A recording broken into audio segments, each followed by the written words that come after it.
પ્રશ્ન ક્રમાંક 12 માન્ય શ્રી વિમલભાઈ ચુડાસમા.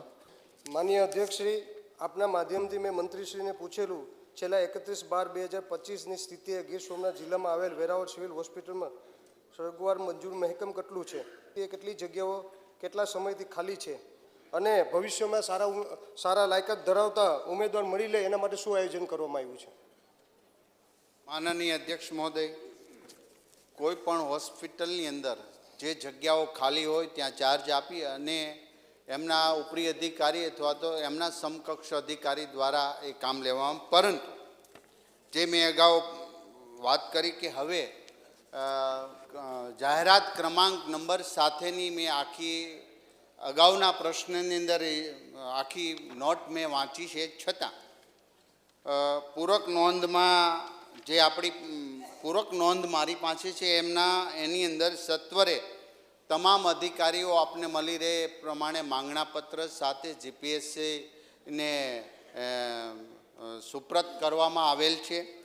માનનીય અધ્યક્ષ મહોદય, સરકારી કોલેજ ખાતેથી પીજી થયેલી ઉમેદવારની અધિક નિયામક શ્રી તબીબી સેવાઓ કમિશનરશ્રી કચેરી દ્વારા બોન્ડેડ સેવાની નિમણૂક આપવામાં આવેલ છે. હાલ સરકારી મેડિકલ કોલેજ ખાતે પીજી થયેલા અંદાજિત 778 ઉમેદવારોની નિમણૂક પ્રક્રિયા ચાલુ છે.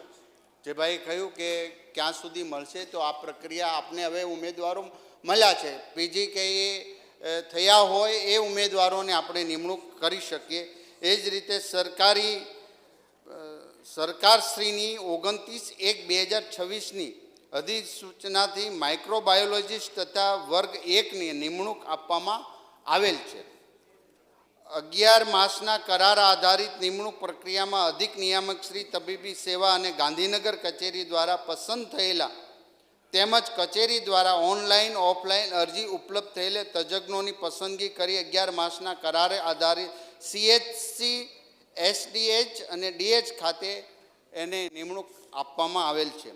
માનનીય અધ્યક્ષ મહોદય, CPS પાસ થયેલ ઉમેદવારને 1 વર્ષ માટે અધિક નિયામક શ્રી તબીબી સેવાઓ કમિશનર કચેરી દ્વારા બોન્ડેડ સેવાની નિમણૂક આપવામાં. આખી એ વિગત મેં અગાઉ પણ આપેલી છે અને કેટલા જગ્યા ખાલી છે, ક્રમાંક નંબર સાથે અને કઈ જાહેરાત ક્યારે પાડવામાં આવી છે એ બધું જ મેં અગાઉના પ્રશ્નની અંદર આપ્યું છે, છતાં હું એમને લેખિત સુપ્રત કરું છું.